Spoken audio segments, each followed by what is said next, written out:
Good morning, praise the lord. ઈશ્વરનો આભાર માનતા ફરીને એકવાર આવો આપણે પ્રભુના વચન દ્વારા ઈશ્વરની કૃપાથી મળેલા દિવસની શરૂઆત કરીએ. વિનાકારણ તારા પડોશી વિરુદ્ધ સાક્ષી ન પૂર અને તારા હોઠોથી ઠગાઈ ન કર. નીતિવચનોનું પુસ્તક 24મો અધ્યાય અને 28મી કલમ. આજનો વિચાર. ખ્રિસ્તમાં અતિ પ્રિયવાલા મિત્રો, પ્રભુ ઈસુ ખ્રિસ્તના સ્તુત્ય નામમાં આપ સર્વને સવારની પ્રેમભરી સલામ.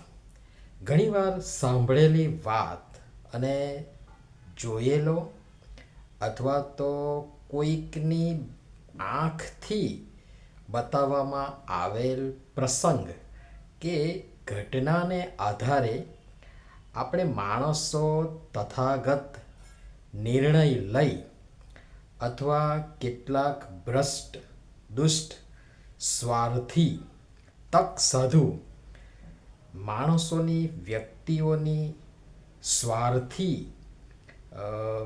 એમના સ્વાર્થી મકસદ કે આશય કે હેતુથી આપણને કહેવામાં આવેલું અથવા બતાવવામાં આવેલ બાબતને આપણે કહેનાર કે બતાવનારની જ દ્રષ્ટિથી, જે નજરથી, જે દ્રષ્ટિથી તેઓ જુએ છે અને એ જ દ્રષ્ટિથી તે આપણને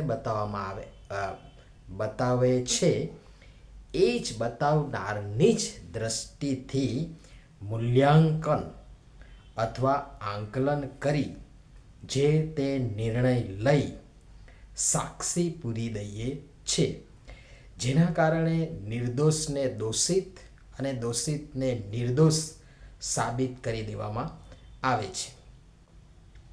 વચન આપણને બહુ સ્પષ્ટ જણાવે છે કે વિનાકારણ બહુ મોટો શબ્દ છે ને બહુ મોટો વિષય પણ છે, પણ આપણે સંક્ષિપ્તમાં જોઈશું. વિનાકારણ જેની સાથે આપણને કંઈ લેવા દેવા ન હોય એ વાત, વસ્તુ, વિષય, બાબત, વ્યક્તિ વિશે વિનાકારણ કોઈકના કહેવાથી કે જણાવવાથી અથવા સ્વાર્થી રજૂઆતથી આપણે મતાંતર, સાક્ષી, અભિપ્રાય આપી એક તરફી સાક્ષી આપી દઈએ છીએ ને એમ કરી એક રીતે આપણે આપણા હોઠોથી, મોઢાથી અને જીભથી ઠગાઈ કરીએ છીએ.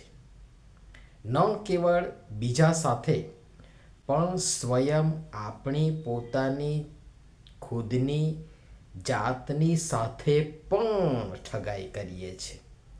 બહુ ગંભીરતાથી, પ્રામાણિકતાથી, ઈશ્વરની બીક અને ભય સાથે આત્મમંથન, આત્મતપાસ કરીશું તો આપણો અંતર આત્મા આપણને ડંખશે.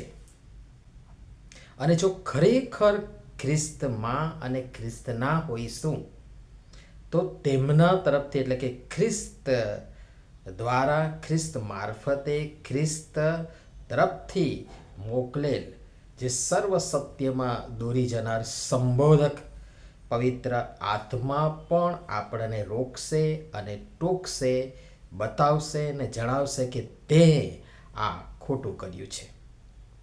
વિનાકારણ જૂઠી સાક્ષી પૂરી, વિનાકારણ હોઠોથી ઠગાઈ કરી, વિનાકારણ મોઢા, જીભથી જૂઠી વાતો વહેતી કરી, અફવા ફેલાવી, દ્વેષ ભાવ ઊભો કર્યો, નિંદા, ચાડી, ચુગલી કરી, ટંટો કરાવ્યો, લડાઈ ઝઘડા કરાવ્યા, વિરોધ કરાવ્યો, વિનાકારણ ટાપસી પૂરી, બળતામાં ઘી હોમી, સળી કરી, આગને હવા આપી, વિનાકારણ વાતનું વતેસર કરી કેટલાયના જીવનો, ઘરો, કુટુંબો સળગાવ્યા, સમાજ અને મંડળીમાં ભારે નુકસાન કર્યું. અને માટે વચન કહે છે 25મા અધ્યાયની 11મી કલમમાં, જે આપણે આગળ પણ જોઈ ચૂક્યા છે. પ્રસંગને અનુસરીને બોલેલો શબ્દ રૂપાની ટોપલીમાંના સોનાના ફળ જેવો છે. ફરીથી કહીશ, જુઓ, આપણું, મારું, તમારું, આપણ સર્વનું મોટા ભાગનું બોલવાનું સાક્ષી, ટાપસી, પૂર્વી એ વિના કારણ જ હોય છે. આ વિના કારણનું બોલવાનું ને સાક્ષી પૂરવાનું આપણે જે દિવસથી બંધ કરીશું તે દિવસથી ન કેવળ આપણને પોતાને કિંતુ બીજા ઘણાને શાંતિ મળશે. અને પ્રભુ આ બધી બાબતો સમજવાના માટે આપણ સર્વને સહાય તથા મદદ કરો. નમીએ પ્રાર્થના કરીએ.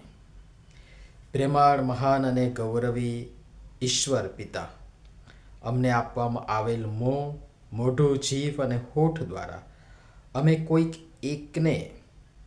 કોઈકને હિંમત, દિલાસો, શાંતિ, આનંદ, સંતોષ, હૂફ, ઉત્તેજન, આશ્વાસન, સાંત્વન આપી શકીએ અને અમારાથી કોઈ એકની પણ વિરુદ્ધ જૂઠી સાક્ષી ન પૂરીએ કે ન પૂરાય અને ઠગાઈ ન થાય. વળી વિના કારણ બોલવાનું ટાળી નુકસાનકારક પ્રવૃત્તિઓથી દૂર રહેવા કૃપા કરીને અમારી સર્વની તમે સહાય તથા મદદ કરો. પ્રભુ ઈશ્વરના નામમાં આમેન. ધન્યવાદ.